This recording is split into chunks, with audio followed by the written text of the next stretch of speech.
I'm Grace, 22 years old, and on my birthday, while my sister unwrapped a brand new car in the driveway, I was handed a rusty secondhand bike. If you were in my shoes at 22, would you smile politely or walk away? I'd love to hear your thoughts in the comments. That day summed up my place in the family. Emma, the golden daughter, always shining in their eyes, and me background noise at best. I stood on the porch, the scent of frosting heavy in the air, as Dad draped an arm around Emma. You deserve it, he told her, pointing at the Corolla with a bow on top. Mom nodded, tears of pride in her eyes. Meanwhile, they wheeled out the bike for me. Chain already squeaky. Paint chipped. It still works, Mom said quickly, as if that made it equal. I forced a smile, but my stomach twisted. It wasn't about the bike, it was about what it said.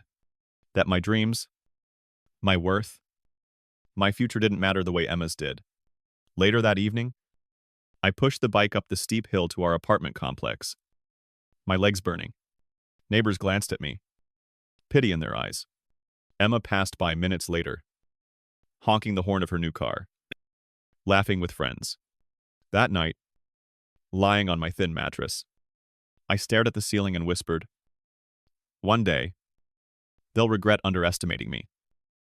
It wasn't a threat. It was a promise to myself.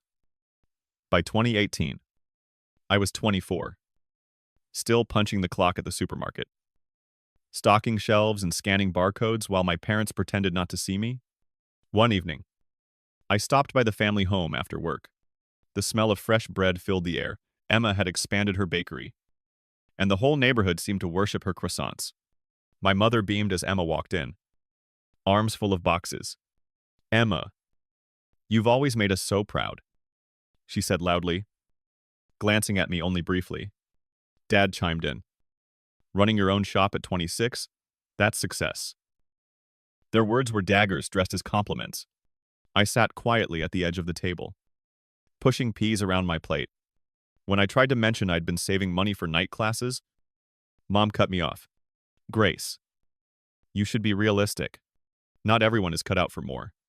You have a stable job at the store. Why reach for what you can't hold? The sting was sharper than usual. Emma smiled politely, but she didn't intervene. Maybe she didn't need to. Their favoritism had become the air we breathed undeniable, suffocating. Back at my apartment, I closed the door and let the silence settle. My roommate was already asleep, the soft hum of a fan masking the city noise outside.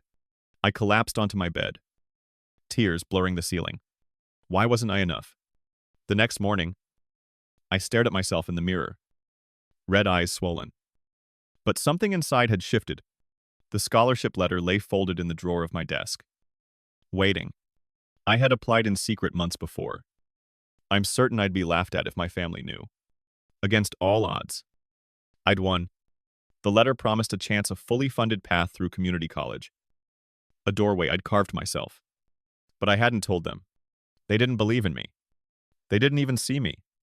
So I decided I would walk this road alone. Head down, silent, until the day I had something undeniable to put in front of them.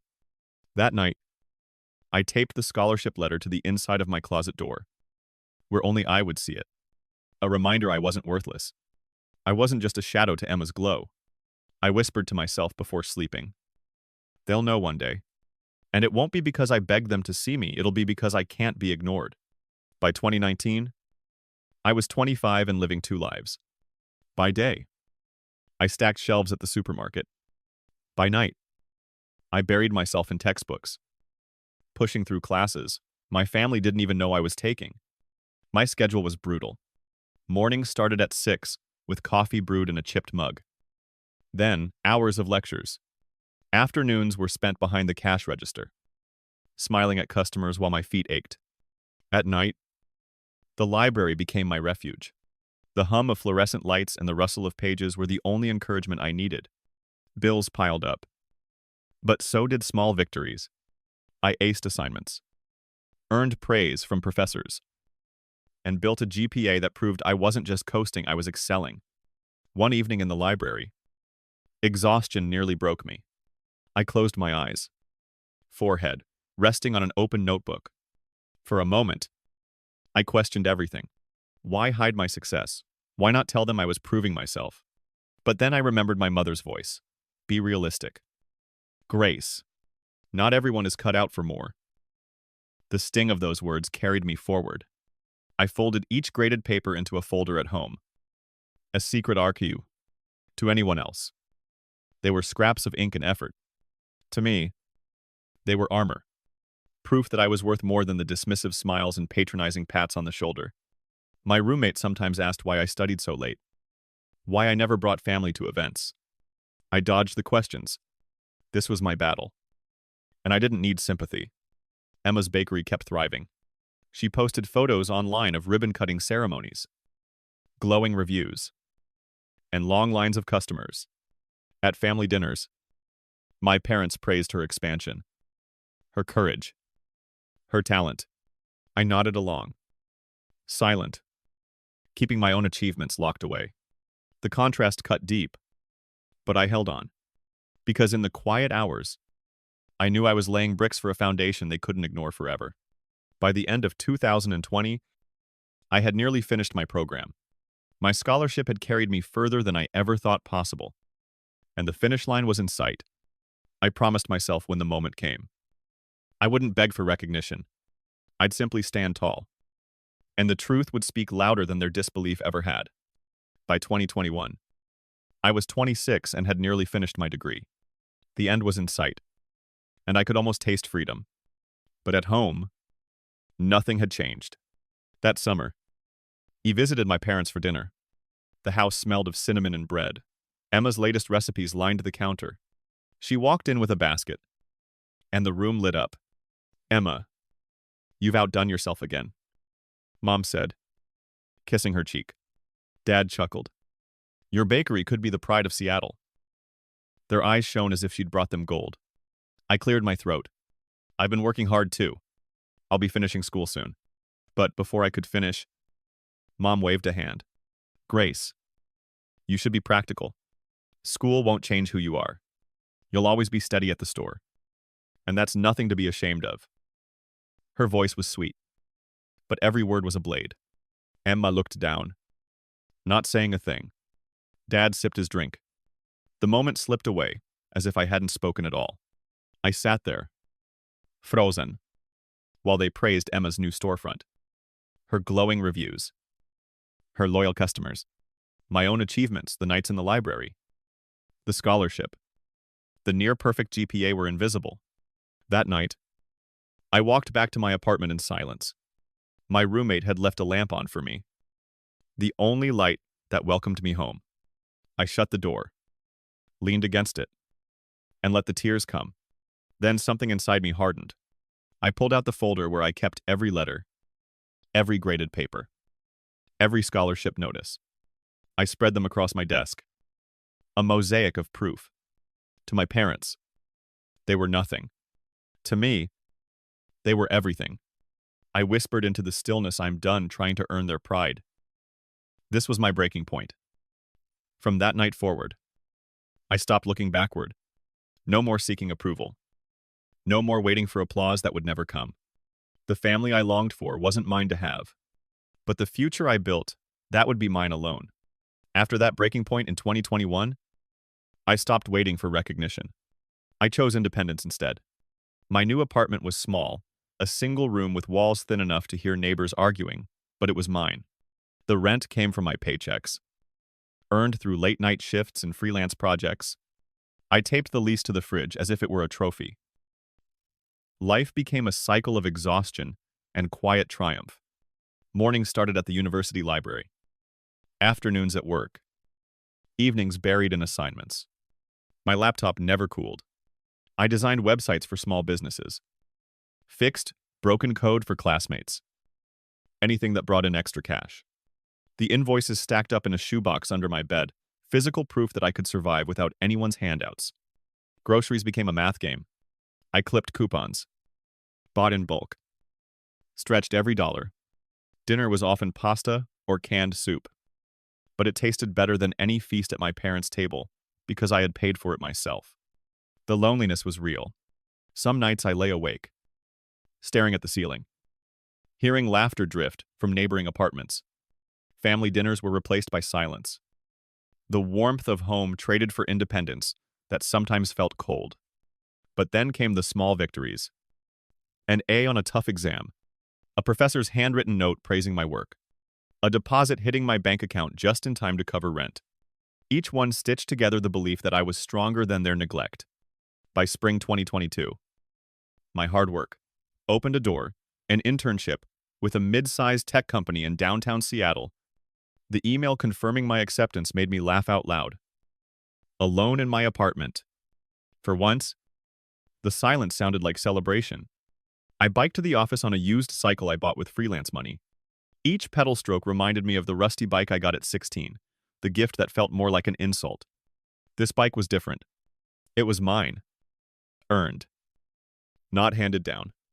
At the office, I was just another intern with a badge clipped to my belt. But I felt like I had stepped into a new world. The projects were challenging. The team welcoming. For the first time, my effort wasn't invisible. At 27, I stood taller. The girl they once dismissed had become a woman sustaining herself. That summer, I sat on my balcony at dusk, the city lights blinking against the sky. I whispered into the quiet, I don't need them anymore. It wasn't anger. It was truth. By the summer of 2022, I had reached the milestone I once thought impossible. I was 27, standing in line in a black gown, cap tilting awkwardly on my head, waiting to cross the stage at graduation. When my name was called, I walked across, took the diploma, and smiled for the camera that no one in my family bothered to hold. Around me, classmates waved to cheering parents. I stood alone. But instead of shame, I felt a surge of pride. Every step to that stage had been mine alone. After the ceremony, I slipped the diploma into my bag and walked out to the parking lot. Families clustered around balloons and flowers, laughter rising in the summer air. I walked past them, headphones in, my own applause playing silently inside. Weeks later, an email arrived with the subject line job offer. My hands trembled as I opened it. A Seattle tech firm wanted me full-time. Salary $90,000 a year. I read the number over and over, as if it might vanish if I blinked. Then I laughed, loud and free, startling my roommate. That offer letter went on the wall above my desk. Pinned beside the scholarship, notice. A timeline of my quiet climb, the start. The struggle. The reward. With my first paychecks, I upgraded my life. I signed the lease for a brighter apartment downtown, carrying boxes up the stairs one by one. The first night, I sat on the bare floor with takeout. The lease spread in front of me like a prize. The office was a new rhythm, keycards beeping at the door. Coffee mugs lined up in break rooms. The steady hum of keyboards. My colleagues noticed when I did well. They said, "Good job." Words I had never heard. At my parents' table, friends filled my evenings. We crowded into my living room with pizza boxes, laughter bouncing off the new walls. Their joy for me felt louder than any family cheer could have been. Still, sometimes, standing on my balcony, diploma framed on the wall inside, I thought of the empty seat at graduation. The ache lingered, but softer now, dulled by progress. By the end of 2022, I had savings in the bank, furniture in my apartment, and a future mapped out. The girl who once cried into her pillow now stood in the city lights, steady and unshaken. For the first time, stability wasn't a dream. It was my reality. Late in 2022, my phone began buzzing with calls I didn't expect. Mom first, then Dad, then Emma. For years, my screen had stayed silent, and I preferred it that way. I let the calls die. Voicemail piling up. Then a letter arrived in my mailbox. The handwriting was unmistakable. Inside was a foreclosure notice, folded neatly, and a line written in my mother's hand. "We need your help. Please." I sat at my kitchen table, the city glowing outside the window. and stared at the words. My parents, who once dismissed my ambitions, were losing the house they'd always boasted about. Against my better judgment, I agreed to meet them. We chose a small cafe downtown. I arrived early, ordered coffee, and sat near the window. The bell above the door chimed, and in they came. My parents looking smaller than I'd ever seen them. Emma trailing behind. Grace, Mom said softly, as if speaking my name could undo years of silence. I nodded, but kept my face unreadable. They told their story: bad investments, mounting debts, Emma's bakery struggling to stay afloat. The house was gone, the savings drained. Desperation clung to every word. Finally, Dad leaned forward. We thought maybe you could help us. Get us back on our feet. Emma stayed quiet, eyes down, twisting her napkin. No apology. No acknowledgement of the years I'd been invisible. I listened, sipping my coffee, their voices fading into background noise. My mind replayed memories: the rusty bike, the praise for Emma's bakery, the dismissal of my scholarship, the night they told me to be realistic. All of it led here. When they finished, I set my cup down. I'm glad you asked, I said evenly, but I don't owe you anything. Mom's lips trembled. Dad's shoulders slumped. Emma didn't look up. I placed a few dollars on the table for my coffee, stood, and walked toward the door. The winter air hit me as I stepped outside, crisp and clean. My chest felt lighter than it had in years. Quiet justice didn't require shouting. It required nothing more than walking away stronger. While they sat broken in the ruins they had chosen. That night, back in my apartment, I looked around at the walls I had paid for, the furniture I had bought, the future I had built. The daughter they ignored had built a life too strong to be shaken. The year 2023 settled over Seattle with gray skies and steady rain. But inside my apartment, life had never felt brighter. At 28, my world no longer revolved around old wounds. It revolved around what I had built. Each weekday, I walked to my downtown office, badge clipped to my belt. Coworkers greeted me with smiles, asking about projects, inviting me to lunch. The salary that once felt like a dream now paid rent on time, filled my fridge, and built a savings account. I checked with quiet pride. On my wall hung 3 frames: the scholarship letter, the diploma, and the job offer. Together, they told a story. My family never cared to hear one of perseverance, sacrifice, and proof. Nights belonged to friends. We crowded into small apartments, passing around pizza boxes, playing cards, until laughter drowned out the city noise. On weekends, we hiked the Cascade trails, our shoes muddy, our spirits light. These people weren't bound to me by blood, but they chose me, and that choice meant more than the silence I had grown up with. Sometimes, standing on my balcony, I thought of my parents and Emma, the foreclosure notice, the cafe meeting, their downcast eyes. He no longer felt anger, only distance. They had built their pedestal for Emma, and it had crumbled beneath them. I had built a foundation for myself, and it held strong. One evening, as the city lights flickered on, I pulled out the shoebox from under my bed. Inside were old invoices, graded papers, scraps of proof I had hoarded during my climb. I sifted through them slowly, then placed the lid back with a steady hand. I didn't need them anymore. The life around me was proof enough. The justice I found was never loud.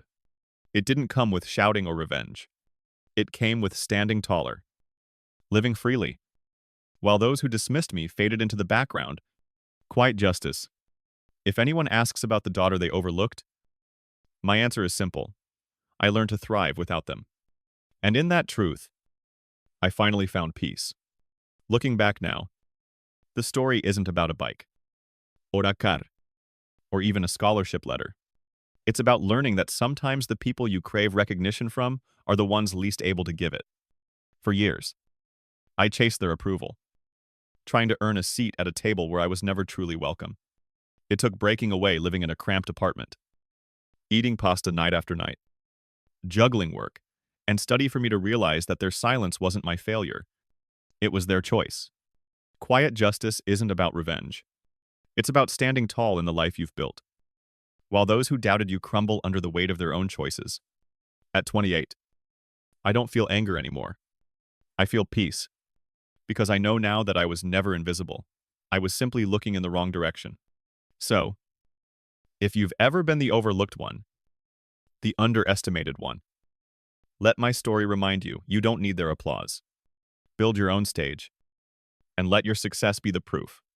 If you think I made the right choice, drop a right in the comments. And if you've walked your own path to quiet justice, I'd love to hear your story. Don't forget to subscribe for more. Story 2. T. The wedding of my daughter.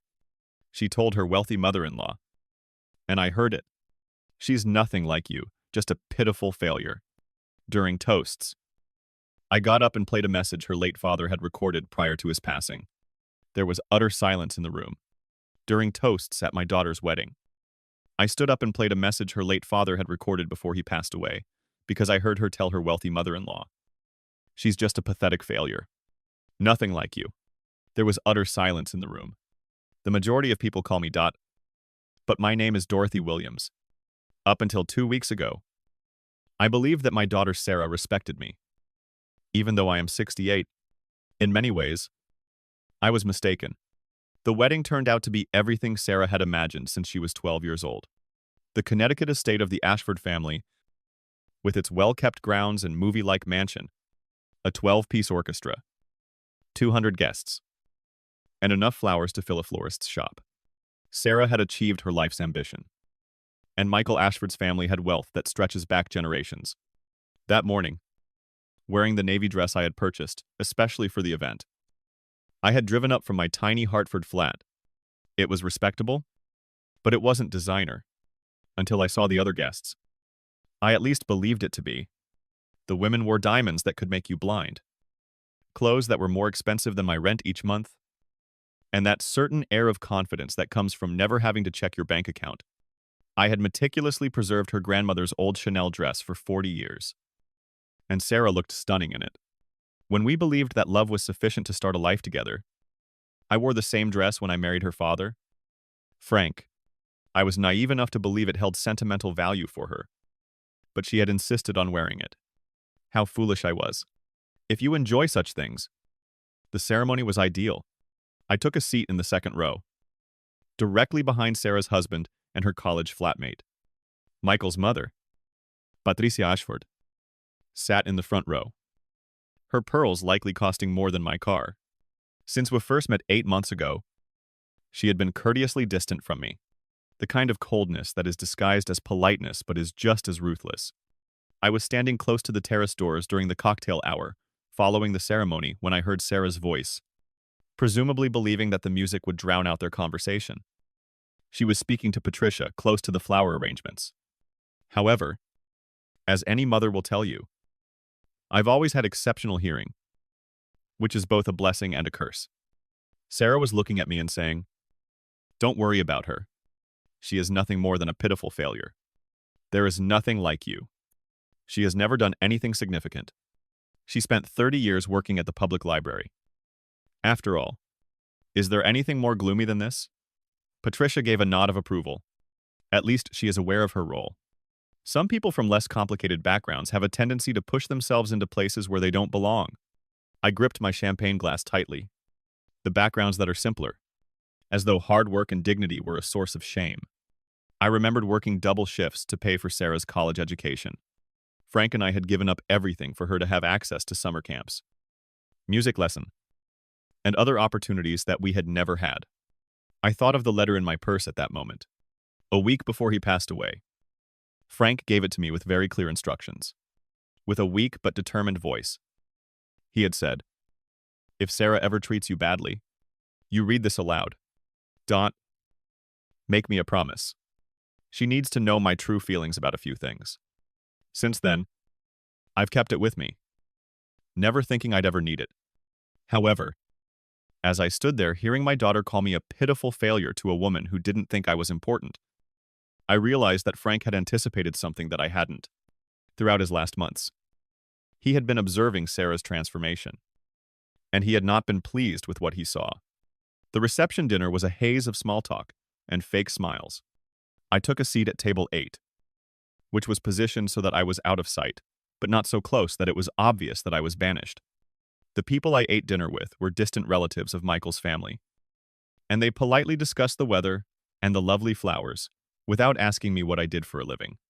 While Sarah worked the room like the politician she had always aspired to be, I picked at my salmon. After earning a degree in public relations from Yale, she currently managed social media campaigns for affluent customers. She did it well. I had to acknowledge that she had perfected the art of self-presentation, making others feel valued, and saying the appropriate things. She was the ideal bride tonight, graceful, radiant, and everything a wealthy family could ask for in a daughter-in-law. However, I was familiar with the real Sarah, the one who had called me in tears when her college rent was due, the one who, following a disastrous relationship in her 20s, had spent 8 months back home, the person who had held Frank's hand while he sat by his bed in his last weeks, promising to look after me after he passed away. I had assumed so. They played Frank's favorite song, "The Way You Look Tonight," during the father-daughter dance. Since Frank wasn't present to spin her around the dance floor one final time, Sarah danced with Michael instead. I saw her laugh and smile, seemingly unconcerned by his absence. She didn't even look at the vacant chair where I had put his picture when the song ended. I realized then that I needed to read Frank's letter in order to learn what had happened to the daughter I believed I knew. Not to harm Sarah. While the dancing was going on, I slipped away and went to a peaceful area of the mansion's library. I suspected that most of the Ashford's books were merely for show, but they likely had more than our whole town library. Frank handed me an envelope, which I took out. Across the front, his handwriting was shaky but still identifiable. "Only if you need it. Dorothy." There was a single sheet of paper with Frank's meticulous script on it. He had written it just 3 days prior to his death. As indicated by the date at the top, it started, "My dearest Dot. If you are reading this, it indicates that Sarah has shown you her current self rather than her former self. I apologise. Dear, you must know what I saw in my last weeks. Even though I know it will hurt. Even though my heart was already pounding. I made myself read on. Since she began dating Michael, Sarah has changed. Not merely happier, but also differently calculated. She has been inquiring about my will, our finances, and what would happen to you after I pass away. She claimed to be concerned about your future when I questioned why, but I've been observing her closely. Furthermore, I don't think the word worry is appropriate. The library's air conditioning had nothing to do with the chill I experienced. She brought me documents from an assisted living facility called Meadowbrook Manor yesterday. She claimed to have been looking into places where you could receive the care you need after I passed away. She had pricing details, brochures, and even an application for a waiting list. She explained that it was simply preparation when I asked why she believed you would require assisted living at age 68. Each observation was more devastating than the last.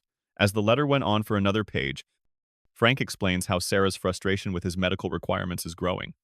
Her remarks regarding the rising cost of my prescription drugs, maybe I was growing too old to live safely alone. She suggested, "My will was altered. A dot. Now everything goes to you with directives she cannot dispute. More than anything else. Though, I want you to know that our daughter is still there. Somewhere. She simply got lost. Don't allow her to make you feel like a burden. The greatest thing I have ever done in my life is to have you. It's her loss, not yours.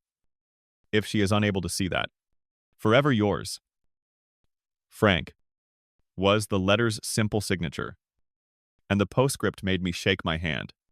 P.S. Today, I noticed the brochure for Meadowbrook Manor in her purse once more. She has a plan. A dot. Keep her from doing it. I sat in that opulent library with books that probably cost more than most people's cars after I had finished reading. At last, I realized why Frank had forced me to swear that I would use this letter if necessary. In addition to battling cancer in his last days, he had defended me against a daughter who viewed his passing as a chance rather than a loss. With Frank's words still ringing in my ears, I returned to the reception. His letter had only been the meticulous observations of a dying man who had observed his daughter's increasing selfishness and coldness.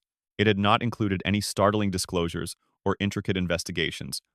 However, the picture, those straightforward observations created, devastated me. Sarah had not become ruthless overnight. Without consulting me, she had been making plans for my future and looking into ways to have me deemed unsafe or incompetent to live alone. Frank had witnessed it and used his only means of warning to try to alert me. I saw Sarah take the guest's congratulations. Her smile was practiced and bright. However, I could now see what Frank had observed. The way she figured out every encounter. When someone took too long to explain themselves, I became a little impatient. The cautious manner in which she avoided topics that would cast doubt on her new position. A young man named Mrs. Williams materialized at my elbow. A cousin of Michael's, whose name I couldn't remember. Michael asked me to check in on your enjoyment. Do you want any? I gave a courteous smile. I'm all right. Thanks. The wedding is stunning, he said. The Ashford family certainly knows how to throw a party. And then he spoke more quietly. However, I think it's good to see Michael getting married to someone so sensible. Sarah seems refreshingly grounded in comparison to some of the socialites he once dated. Realistic. Grounded. If only he knew what my grounded daughter had planned for me right now. I thanked him and stepped back because I needed time to reflect. The irony was too much to handle. Sarah was surrounded by people who valued her for the very traits she was attempting to shed. And she was desperate to fit in with high society. Her intelligence, her work ethic, and her interpersonal skills. She had learned all of this while growing up in a modest home with parents who prioritized morals over social standing. But something else had come to light in Frank's letter. Sarah's goal was more than simply to blend in with the Ashfords. She was making a conscious effort to keep me and everything else that reminded her of her roots at bay. I discovered that I was observing the other visitors more closely, with the assurance of those who had never questioned their position in the world. The women, Patricia's age, navigated the crowd. From never having to worry about mortgage payments or whether they could afford to retire. They enjoyed the kind of security that comes with generational wealth. That was Sarah's desire. Not only money, but also the mental calm that comes from not having to worry about money. Furthermore, she believed that caring for an elderly mother constituted a liability that jeopardized that security. I knew the real evening was just getting started, but the reception was coming to an end. Frank had shared with me more than his thoughts on Sarah's intentions. He had allowed me to defend myself if necessary, and I realized that I would require that consent as I observed my daughter act out the part of the ideal bride. Sarah smiled as she looked straight at me during the bouquet toss. For the first time that evening, she gave me her full attention, and I briefly experienced a glimmer of hope. Frank might have been mistaken. Perhaps he was suspicious of innocent behavior because of his illness. Then, as they stood next to me, I heard her talking to Patricia. Thank goodness that tradition is over, Sarah remarked as she adjusted her veil. I was worried some desperate woman would knock you over trying to catch it. Patricia chuckled. Well, at least your mother didn't try. At her age, remarriage would be rather pathetic. Don't you think? Oh, Mom's past all that, Sarah said casually. It's probably best for her to accept the limitations that come with growing older. She's concentrating on more age-appropriate activities these days, such as quiet hobbies and easy routines. I was supposed to accept my limitations and blend into the background at the age of 68. But as my daughter was establishing her new life, Frank's letter felt more like a lifeline than a burden. He had anticipated this and had done everything he could to protect me. I had to make a decision. Or I could remember that I was Dorothy Williams, a woman who had raised a child, established a career, and helped a husband through cancer treatment, a woman who deserved better than to be dismissed as a pitiful failure by her own daughter. I could still be the kind, unobtrusive mother who didn't make fun of her successful daughter. When I drove back to Hartford the following morning, my mind was clearer than it had been in months, and I realized that I needed to do some research of my own after reading Frank's letter. I started by going to the public library where I had worked for 30 years. Where dot? Margaret gave me a warm hug as I entered on Monday morning. I want to hear everything about this fancy family Sarah married into. Margaret, who was 5 years younger than me. I had started working at the library the same week I did. She was energetic and fresh out of library school. And we had been friends through budget cuts and raises, challenging patrons, and technological advancements that made us both feel old. It was quite an experience. I said carefully. I was actually hoping you could help me with something. I'm interested in assisted living facilities in Connecticut, especially one called Meadowbrook Manor. Margaret raised an eyebrow, but she didn't ask questions, which was another quality I had always valued in her. A program for asset protection that allowed residents to sign over their estates in exchange for guaranteed lifetime care was something that caught my attention. But more intriguing was what we found in the online reviews. She recognized that information was power, and that sometimes you needed to gather it before you knew exactly how you'd use it. An hour later, we had assembled quite a file from public records and online reviews. Meadowbrook Manor was indeed exclusive and expensive, Margaret said, printing out the final results of our research. The state had looked into the facility twice in the last 5 years for inappropriate marketing to vulnerable seniors. Several families had complained about high-pressure sales tactics, about feeling rushed into decisions during emotional periods following a spouse's death. I thanked Margaret and drove home with a box full of documents that gave a very different picture of Meadowbrook Manor than Sarah's brochures had suggested. This place definitely seems aggressive about acquiring new residents. And their asset protection program looks like it's designed to separate seniors from their money. I had a plan. Though, and Frank's letter was only the first step, I needed to know exactly what Sarah was planning and why. So that afternoon I did something I hadn't done in years. I called Jennifer, Sarah's college flatmate, who had attended the wedding and had always been more open about family rumors than Sarah.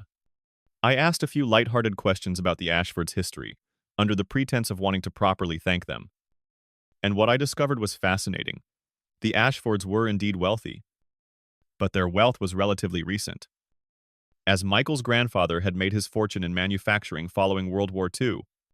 Sarah's so lucky, Jennifer confided, because Patricia has been taking her to all the right charity events and introducing her to the right people. Patricia had married into the family 30 years prior. And as per Jennifer's gossipy sources, she had spent those decades carefully crafting their social position. She's already discussing getting Sarah listed on some boards for museums. Following the call, I sat in my tiny apartment and reflected on what I had discovered. Sarah was marrying into a social climbing project that had been going on for decades. And Patricia saw Sarah as a valuable tool in that endeavor, someone who was young, intelligent, and presentable enough to help them keep their place in Connecticut society. That didn't explain Sarah's plans for me, though, until I recalled something Frank had said in his letter. Sarah's growing frustration with the cost of things, including my prescription drugs, my apartment rent, and the minor costs associated with having an elderly parent. I took out my checkbook and examined the records from the previous year. One thing had been true. My expenses had gone up: new drugs for my arthritis, higher insurance rates, the cost of painting my flat when the management company raised the rent. Nothing spectacular, just the kind of gradual rise that comes with growing older. And then I understood what Sarah was truly worried about. Frank's letter had been about shielding me from Sarah's immediate plans. But my own research had shown something even more unsettling. I might need costly care in the future. And if I spent down my savings on long-term care, there would be nothing left for her to inherit. It wasn't that I needed assisted living now. My daughter viewed me as a financial liability that needed to be effectively managed, rather than as a human being with needs and feelings. That night, I decided to do something that would have surprised the old Dorothy. I wasn't going to wait for Sarah to initiate contact. When Sarah called to invite me to lunch 2 weeks after the wedding, I was immediately on guard because Sarah was never warm and friendly unless she wanted something. And after reading Frank's letter, I had a pretty good idea what that something might be. I was going to find out exactly what she was planning. And then I was going to decide what to do about it. Sarah was still glowing from her honeymoon in Italy. And although she had always taken good pictures, her marriage to Michael had given her a new confidence that was almost blinding. We met at a trendy bistro in West Hartford, the type of establishment that charged accordingly and served small portions on large plates I ordered a salad and listened as she talked about the honeymoon, Michael's family's Hamptons vacation home, and the charity boards. Patricia was helping her join. Mom, you look tired, she said, kissing my cheek before we sat down. Are you sleeping okay? Eating enough, she asked. After ordering coffee and dessert, Sarah finally got to the point, Mom. Michael and I have been talking, and we're concerned about your future. That flat you're renting is so small, and the neighborhood isn't getting any safer. It was like listening to someone describe a life from a magazine, with all the details carefully arranged to impress. We believe it is time for you to think about relocating to a more suitable location for your age. Appropriate, I asked in a neutral tone. Well secure with medical services nearby. Maybe some social activities? Sarah grinned brightly. Patricia is aware of this fantastic senior community, which is about an hour away from our home. It is very exclusive and pleasant. I carefully put down my coffee cup. Senior community, Sarah. I'm perfectly capable of living independently. Of course you are now. But it's about planning ahead. And honestly, it would give us all peace of mind to know you're somewhere safe. They have a spot opening up next month, but the waiting list is typically years long. Sarah patted my hand across the table. Sarah wanted me to sign over my inheritance, my savings, and everything Frank had left me in exchange for a room in an institution where she could visit occasionally and feel good about taking care of her mother. The best part is that you wouldn't have to worry about money anymore. They have a program where you can transfer your assets and they guarantee care for life. Mom, I know it's difficult to admit when you might need help in the future, but Dad's been gone for 3 years now. You can't keep pretending you can handle everything on your own indefinitely. I'm not pretending anything. Sarah, I'm enjoying my independence. That's very thoughtful, I said slowly. Sarah said, Are you with a sharper edge? Because I've noticed that you've been a little disorganized lately. You've been missing calls and appointments. And Patricia said that you seemed confused at the wedding. I felt a flash of anger because I seemed confused, because I was listening to you call me a pathetic failure, which can be disorienting. I never said that. You told Patricia that I was a pitiful failure who had never accomplished anything worthwhile. You said that working at the library for 30 years was depressing. I kept my voice level. I heard you. Sarah, that's not, you're taking things out of context. Sarah blinked, obviously not expecting me to confront her so directly. For the first time, Sarah appeared truly agitated. I was merely attempting to reassure her that you wouldn't be demanding or challenging by labeling me a failure and that you have reasonable expectations for your future role in our lives. Mom, this isn't about what you overheard. This is about being practical. You're 68 years old. You need to start planning for the future. I gestured for the bill and began gathering my purse. Sarah, I am planning for the future. I'm going to live my life on my own terms for as long as I can. Sarah's mask was slipping, exposing the calculation underneath. And who do you think is going to take care of you when you're not able? When you fall and break a hip, or have a stroke, or develop dementia? That question lingered between us. And I realized it was the crux of the matter.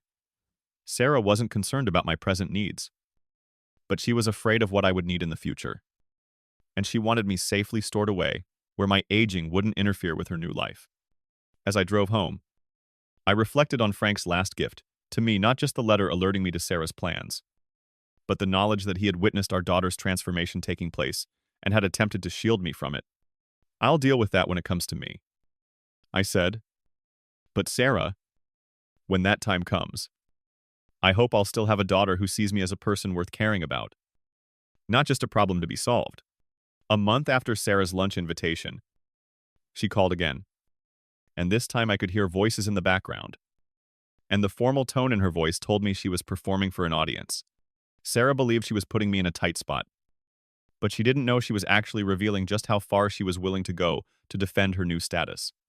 I agreed, though I suspected I knew exactly what kind of family business they had in mind, and spent the afternoon getting ready, reading Frank's letter again, and making sure I understood exactly what I was getting into. Mom, we need to talk. Can you come over this evening? Michael and I have some family business to discuss with you. Sarah had shared dozens of pictures of her and Michael's home on social media, showing off each room like a magazine spread. And the house in West Hartford was everything she had ever imagined. Colonial style, beautifully landscaped in a neighborhood where the median income required 2 professional salaries and substantial family funds. We wanted to talk to you about some concerns we've all been having, Patricia said in a warm but authoritative voice.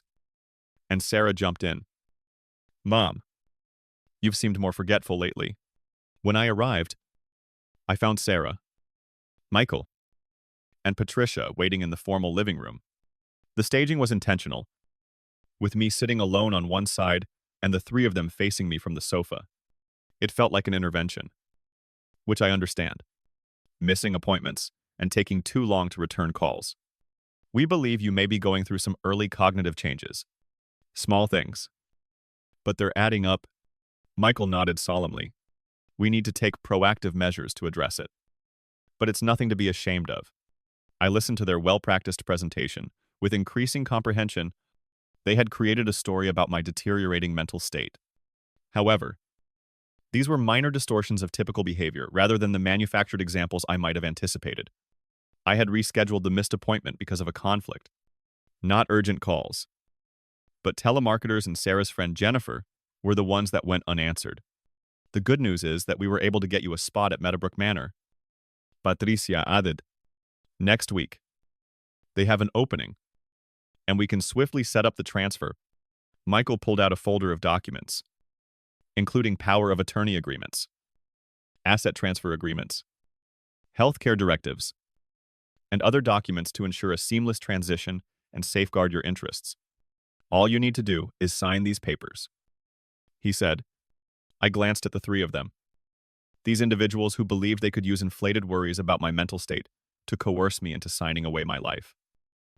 This is quite a production, I said at last, as Sarah sat there nodding encouragingly, pretending to be the worried daughter who was planning to inherit everything her father had left me. Sarah's smile wavered as she asked, How long have you been planning this intervention? I took out Frank's letter and the worn envelope from weeks of carrying it in my purse. Mom, this isn't a production. We're genuinely worried about you. Are you? I said. Because I believe you will all find something I have to offer intriguing. I unfolded the single sheet of paper and started reading out loud Frank's meticulous observations regarding Sarah's inquiries about my finances, her investigation into assisted living facilities, and her mounting frustration with the expenses associated with caring for an elderly mother. She presented me with documents from a place known as Meadowbrook Manor. An assisted living facility caught my attention. I said. She said. She had been looking into places where you could receive the care you needed after I passed away. Sarah turned white. Michael scowled in perplexity. Patricia remained calm, but I noticed that her hands were slightly clenched in her lap. She explained that it was simply preparation when I asked why she believed you would require assisted living at age 68. I went on. But I've been watching her.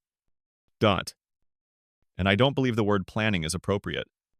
I watched my daughter's face go through phases of shock, panic, and finally, a calculating coldness I had never seen before. As Frank's letter went on to describe his observations about Sarah's methodical approach to my future care, there was complete silence in the room after I finished reading. Then Michael said something. Is this accurate? Sarah, when your father was dying, did you look into assisted living facilities? I realized then that this altercation was only the start of something much bigger. Sarah's voice trembled as she said, That letter proves nothing. Dad was ill and most likely confused. He was perceiving issues that did not exist. After carefully folding the letter, I returned it to my purse. Sarah, your father was a lot of things. But he wasn't confused, especially when it came to something this significant. Michael was looking over the paperwork on the coffee table, including the asset transfer agreements, forms, power of attorney, and paperwork related to Meadowbrook Manor. When did you begin looking into this place? Sarah said defensively. I was just being ready. Someone had to consider what Mom would need in the future. Michael's voice was quiet as your father passed away from cancer. I had never heard it before, though, and it had a certain edge. While he was battling for his life, you were preparing to move your mother into assisted living. Patricia attempted to step in. Michael, I believe that instead of revisiting previous choices, we ought to concentrate on Dorothy's present circumstances. Shall we? Since I had done my own research after Sarah had brought up Meadowbrook Manor, I turned to Patricia and asked with interest, "Did you know that the state has looked into them twice for aggressively marketing to elderly people who are at risk?" Patricia appeared truly uneasy for the first time since I'd known her. Any successful facility must occasionally submit to regulatory reviews. I'm sure. Sporadic evaluations regarding the pressure placed on distraught widows to transfer their assets as soon as possible following the death of their husband. The state discovered the folder of public records Margaret had assisted me in gathering. So I took it out. During a brief emotional crisis, families felt pressured and hurried into making decisions that would affect them for the rest of their lives. Sarah snatched the documents. "Sarah, where did you obtain these public records? When you know what to look for, you can find amazing things." I made sure she couldn't reach the documents. Anyone who bothers to do their research before signing their life away can freely access the state licensing board, consumer protection organizations, and online review sites. Now Michael was reading behind me. "Look at these grievances." Jesus. Felt under pressure to make a decision right away. I pressure sales pitch. "I regret signing the asset transfer contract." Sarah. "Did someone suggest this place to you, or did you do your own research?" The ensuing silence was telling. Patricia finally said something. I might have said that they were very well known in some quarters. Some circles are made up of affluent families who want to store awkward relatives. I asked gently. Sarah yelled. "That's a horrible thing to say. Our goal is to make sure you receive the right care." "No. You're attempting to prevent me from becoming an expense for your new way of life." I felt more at ease than I had in months as I got to my feet. The distinction is that appropriate care takes into account my desires, rather than just what is convenient for you. Michael continued to read the complaint files. Some of these families filed lawsuits against Meadowbrook. Mom, they claimed that the facility mistreated elderly people and tricked them into signing over assets they didn't comprehend. Patricia was at last beginning to lose her temper. Those are isolated incidents. There are some bad actors in every industry. Are they? I inquired. Because these records indicate that Meadowbrook has a program specifically designed for newly widowed women.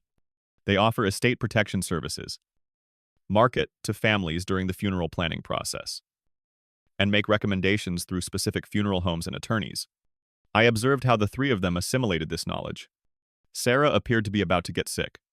I couldn't tell whether Michael was upset with his mother or his wife. Patricia was calculating, most likely attempting to determine how to save the day. Sarah said frantically. "Even if the facility has some problems, that doesn't negate the necessity of making future plans." "Mom, you can't live alone all the time." "Why not?" I inquired. "I'm not 88. I'm 68. I am in good health, have a sharp mind, and am fully capable of choosing my own living arrangement. However, what if something does occur? What happens if you need assistance? Get sick or fall?" Sarah was speaking up. "You can't rely on us to take care of you and drop everything."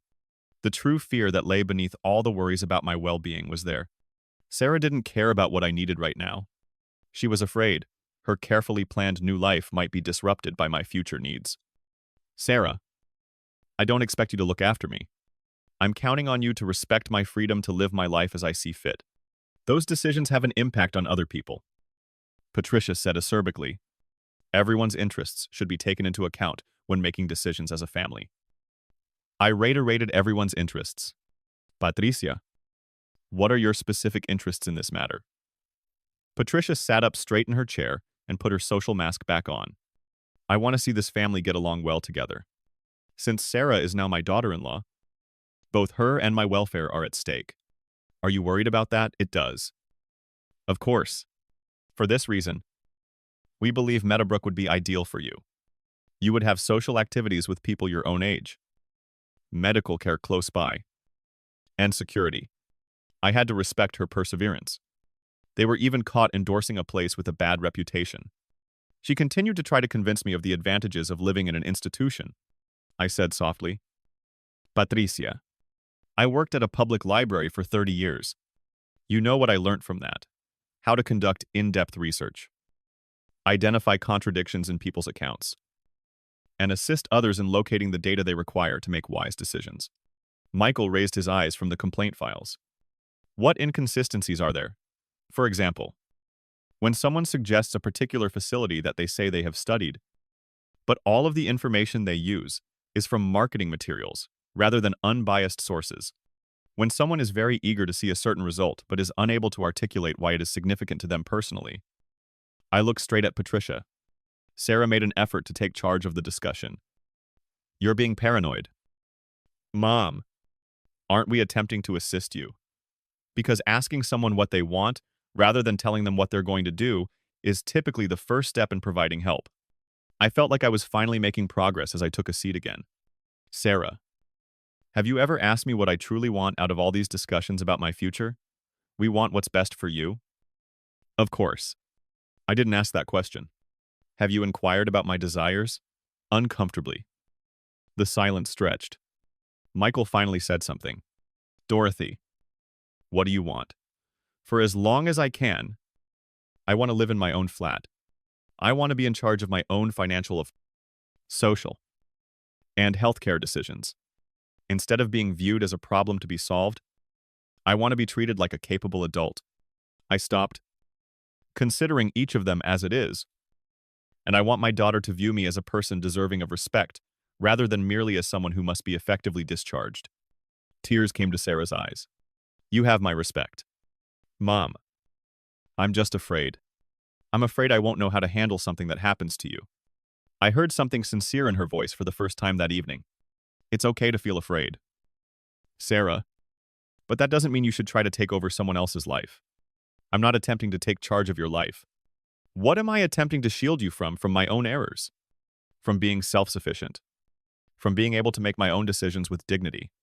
I grabbed her hand as I reached across. I've been taking care of myself for 68 years. Sweetie, you were raised by me. During your father's cancer. I helped him. I oversaw the staff and finances of a library. What has made you believe that I can't handle my own life? Michael was slowly nodding. Sarah. She's right. I think your mother is quite intelligent. Patricia made another attempt. However, I interrupted. The purpose of Meadowbrook's financial safeguards is to safeguard the facility's revenue stream, not the interests of the residents. I may be elderly, but I'm not a moron. Patricia, I am able to recognize a bad deal when I see one, because I can read financial documents. Sarah used her serviette to dab at her eyes. What comes next? You simply return to your flat and act as though nothing occurred. I return to my flat and carry on with my life. You quit attempting to control mine and return to yours. I picked up my handbag and got to my feet. And perhaps we can re-establish some sort of relationship if you can learn to view me as an equal rather than a dependent. But what if you do eventually require assistance? Sarah inquired. I'll then request it. And perhaps we can come to an agreement if you're prepared to give it to me in a courteous manner without attempting to take over my life. I stopped at the entrance. But I'll be the one to decide how to handle it if I ever need care. Sarah, not Patricia's. Not yours. And not some establishment that views me as a source of income. I discovered that the evening had gone better than I had anticipated as I was driving home.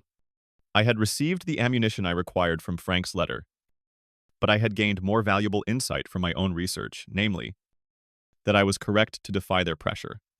More significantly, beneath all the calculations, I had caught a glimpse of the true Sarah, a young lady who truly feared the responsibilities that accompanied having elderly parents. Sarah called to ask if we could grab coffee 3 weeks later. Her words were, just the two of us. We met at a little cafe by the library, which is neutral ground where neither of us has an advantage. No, Michael. No, Patricia. No agenda regarding my living situation? I was skeptical, but curious enough to agree. I've been thinking about what you said. Sarah started off without introducing herself, talking about not asking what you wanted and treating you like a problem rather than a person. I waited, interested to see where this was going. Sarah looked different, exhausted, and less polished than usual. Her perfect composure had cracks in it that I had never seen before. Sarah's hands were encircling her coffee cup, as if she were trying to warm herself. and she asked me when I began to fear you growing older. I discussed it with a therapist, asking why I was so obsessed with getting you into that place. I watched you take care of him, and I thought about how someone would have to take care of you someday. And I panicked. This was more honest than I'd heard from Sarah in years. Why did that scare you so much? Because I didn't think I could do it. And when Dad got sick, tears began to form in her eyes when I realized that loving someone doesn't protect them from aging, dying, or needing help. When she said, I didn't think I was strong enough, patient enough, or good enough to take care of you the way you took care of him. I felt a shift in my chest, not exactly forgiveness, but understanding, and convinced myself that the best course of action was to find someone else to do it, someone who was more qualified and skilled than I was at providing care. Nobody expects you to be a professional carer, Sarah. But what if you need help? Not just emotional support, but real help. She looked up at me with eyes that looked much younger than her 32 years old. What if you get sick like your dad did? Then we'll work it out together. The therapist explained the difference between planning for potential futures and trying to control them. Sarah wiped her eyes with her serviette and said, but that doesn't mean signing over my independence now just because something might happen later. Instead, I was treating you like you were already incapacitated, instead of like someone who could participate in planning for her own future. For a few minutes, we sat in silence while I considered Frank's letter and the daughter he had been trying to shield me from. However, I also saw the daughter he had raised scared, flawed, but capable of developing. What about Patricia? I asked. Michael was appalled when he realized what we were planning. The Ashford family apparently has some experience with people trying to take advantage of vulnerable seniors. And Patricia. Patricia is Patricia. He said it reminded him of how his grandfather's business partners tried to pressure him into selling the company when he developed dementia. Sarah managed a weak smile. Sarah looked embarrassed, and I had to laugh when she said, the Dorothy situation. At least she's consistent. I'm sorry. Mom, I'm sorry for calling you a failure, for trying to warehouse you, for treating you like a burden instead of my mother. Sarah reached across the table and took my hand. She's convinced that this whole thing got blown out of proportion, that we should have just handled the Dorothy situation more quietly. You don't have to be perfect, Sarah. You just need to see me as a person. I squeezed her hand and perhaps asked her opinion before making big decisions about my life. Deal. But if you ever need help, Mom, I'd like to try. I'm not sure if I can be the daughter you deserve, but I'd like to try. I thought carefully about this. Will you tell me? Will you let me be part of the solution instead of shutting me out? The old Dorothy would have vowed to take care of everything herself, to never be a burden. But I had learned from Frank's letter the price of shielding people from hard realities. I'll tell you, I said at last. But Sarah, I understand that being part of the solution means respecting my choices, even if they're not the ones you would make. I'm glad he wrote it, not because of what it said about me, but because it meant he was still protecting you even after he was gone. Sarah hesitated as we were about to leave. Mom, there's something else about Dad's letter. Her voice was soft. I hope someday I'll be smart enough to love someone that completely. I tensed, wondering if she was going to question its authenticity or accuse me of manipulating his words. It would take time to rebuild our relationship, and it would never be the same as it was before. But maybe with enough honesty and patience, it could be something better. 6 months later, I was reading in my favorite chair when my phone rang, and I realized that the woman I'd raised was still there, underneath all the fear and calculation as I drove home. It was Sarah calling with what had become our weekly check-in. Just to chat. Not to control my life or pressure me into making a certain choice. How was your week? She asked. And I could tell she was genuinely interested. All right. I had lunch with Margaret, went to the library's book club, and started reading the book you suggested. I then sat back in my chair. How are things going with Robert? Sarah asked thoughtfully. Very well. Robert was still a relatively new development in my life. He was a retired English professor I had met at the library's lecture series, and we had been dating for 3 months, taking things slowly and enjoying each other's company. On Saturday, we went to a concert. I smiled knowing Sarah would notice the reference to our previous conversations. It's amazing how refreshing that can be. I deserve that. Sarah laughed. But really, I'm glad you're happy. You deserve someone who appreciates you. This was still new territory for us. He's smart and treats me like an adult capable of making my own decisions. The therapy was helping. But more than that, Sarah seemed to be learning that having a mother who lived her life independently was actually more interesting than having one who existed only to be managed. Sarah was genuinely interested in my happiness rather than just my welfare. Regarding gratitude, I inquired, "How are things going with Patricia and Michael?" "Michael is doing well. He has been inquiring more about you, Dad, and my family. I believe he realized that not all mothers-in-law are like his mother after meeting you." Sarah lowered her voice. "Patricia is getting used to it. At least you stopped talking about assisted living facilities. That's advancement." "Last week," she inquired as to whether you were still upset about the Meadowbrook incident. "You weren't hiding anything." I told her, "You would just have to be more cautious about relying on her judgment." I chuckled. That probably went over as well as you might have thought. But it was good that Michael supported me. He made the point that once trust has been betrayed, it must be regained. For 20 more minutes, we discussed books, Sarah's job, Robert's grandchildren, and their impending visit. We had not had a typical family conversation in years. I became aware of how much I had missed this version of my daughter after we hung up. I was shocked to receive a call from Michael the following morning. "I hope it's okay if I call you directly. Dorothy, I had a question for you. What's on your mind?" Of course, I've been reflecting on the entire Meadowbrook incident from the previous year. I acknowledge that I didn't manage it well. I allowed my mother to advance a goal that wasn't optimal for you. Curious to see where this was headed. I waited. I wanted to let you know that Sarah and I have discussed it in great detail. We have decided that going forward, you will be treated as an equal participant in family decisions, rather than merely someone whose life is dictated to them. Thank you. Michael, something else is involved. Now that you're not concerned about us forcing you into assisted living, Sarah said, you might want to travel more. I had never heard of this before. She did. You'd always wanted to visit Ireland, but you never got the chance. She said, Patricia and I would like to invite you to join us on our upcoming spring family vacation to Europe. As I processed this unexpected invitation, I was silent for a while. Michael, that's really kind of you, but allow me to explain before you say no. You wouldn't have to follow our itinerary or pretend to enjoy activities you don't like, because it wouldn't be a family obligation trip. You would have plenty of freedom to explore on your own. But we would plan some activities together. Patricia agrees with this as well. Michael chuckled. Patricia recommended it.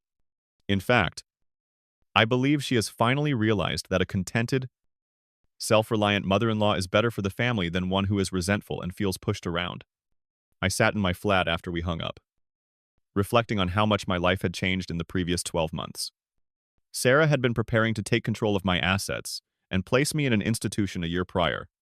She was now urging me to go abroad and involving me as an equal member of the family in plans. Sarah's attitude wasn't the only difference. It was in my own self-interest to defend myself. The real change had come from accepting my own value and refusing to accept treatment that undermined it. But Frank's letter had given me permission to fight back. Sarah brought coffee and pastries from my favorite bakery to my flat a year later. While I was packing to leave for Ireland, excited about tomorrow, she said, as she took a seat in the chair across from my couch. Excited and nervous. I confessed. I haven't been anywhere as exotic as Hartford in a long time. I looked up from folding sweaters and said, You're going to love it. And Mom, I'm really glad you said yes to the trip. Sarah, I have a question for you. When you were so focused on getting me into Meadowbrook last year, were you more concerned about the inconvenience of having an elderly parent, or were you more concerned about my safety? She was silent for a while. I wanted the comfort of knowing that someone else was taking care of the difficult things. And now I understand that the difficult things are a necessary part of loving someone. To be honest, I was afraid that something would happen to you. But I was also afraid of how that would impact my life with Michael. I laughed, remembering everything that had brought us to this point. Frank's letter alerting me to Sarah's plans, my investigation into Meadowbrook Manor, the confrontation in Sarah's living room, where I'd finally stood up for myself. the months of therapy and open discussions that had ensued. She smiled, saying, "You can't just outsource the difficult parts of relationships and expect the good parts to remain meaningful." "What would your father say about all of this?" I asked. "He would say that the letter alerting me to your plans wasn't the best gift he ever gave me. Rather, it was teaching me that I was worth fighting for." Sarah's eyes welled up with tears. "Old. I believe he would be proud of us both." We both laughed at that picture. Patricia had indeed changed her approach to our family dynamics, though I suspected it was more about maintaining her social position than any real change of heart. But that was okay with me. I didn't need Patricia to love me. You, for standing up for yourself and me, for finally learning to see you as a person instead of a problem. He'd definitely be proud. I agreed. I'm sure he's relieved that he doesn't have to haunt Patricia for recommending dubious senior living facilities. I just wanted her to respect my independence. Mom, before you go to Ireland, I wanted to say something. I stopped packing and focused entirely on her. I appreciate your perseverance. That night, when you played Dad's letter, you could have simply revealed my plans and left. Sarah, you're my daughter. Not because you're perfect, but because we're family. I sat down next to her on the sofa. You could have written me off as a selfish daughter who didn't deserve a relationship with you. I thought about it. I said honestly, but you didn't. You gave me the chance to understand what I'd become and choose to be better. I love you. Mom, not for what you can do for me or what you represent in my life, but because you're Dorothy Williams, a woman who worked for 30 years at a job she loved, who raised a difficult daughter with patience and grace, and who had the courage to fight for her own dignity when everyone around her was trying to take it away. As we said our goodbyes, I reflected on the journey that had brought us to this point. Real family doesn't disappear when people make mistakes.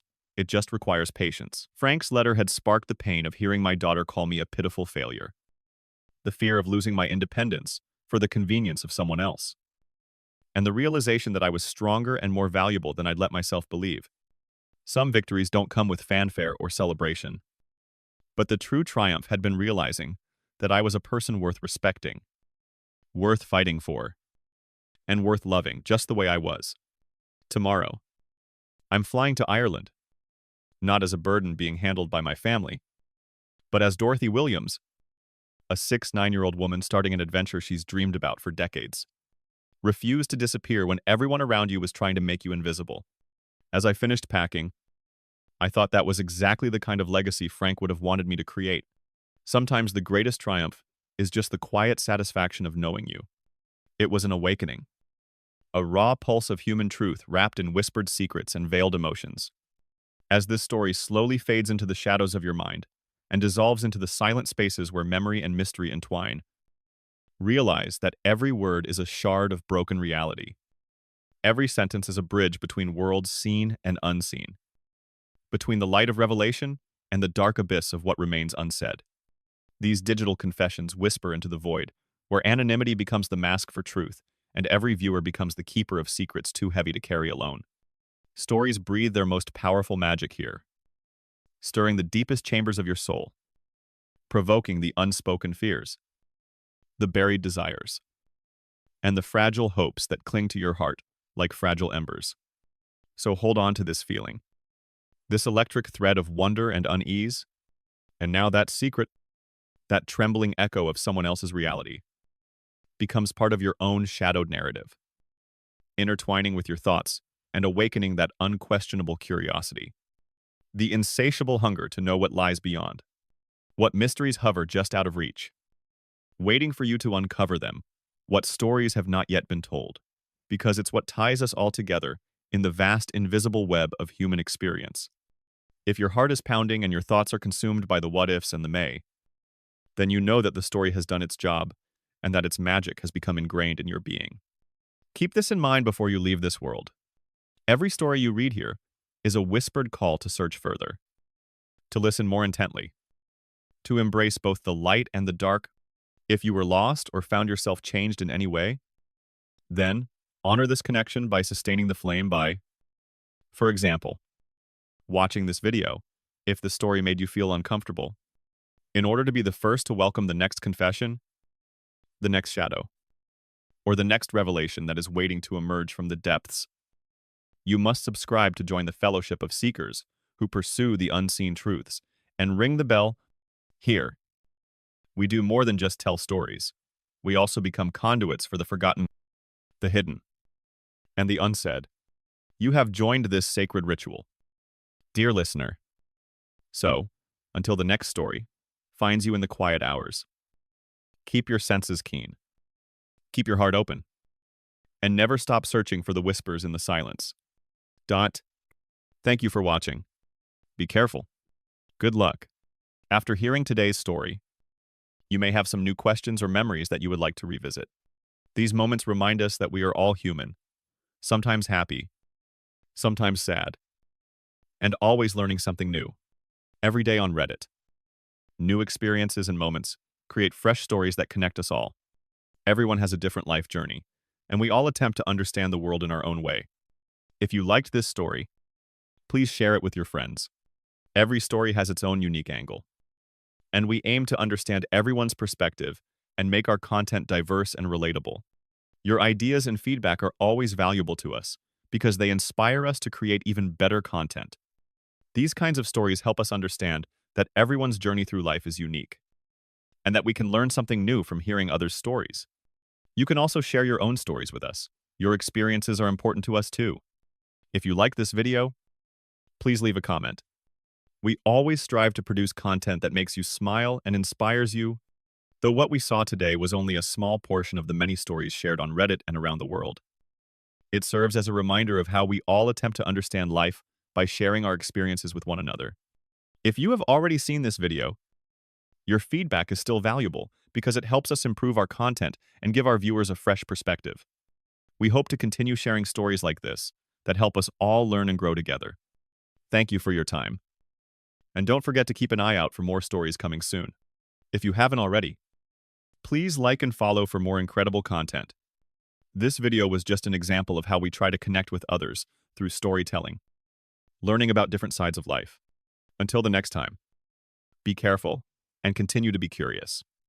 Your support keeps us going, and we will work to bring you more heartwarming and thought-provoking stories.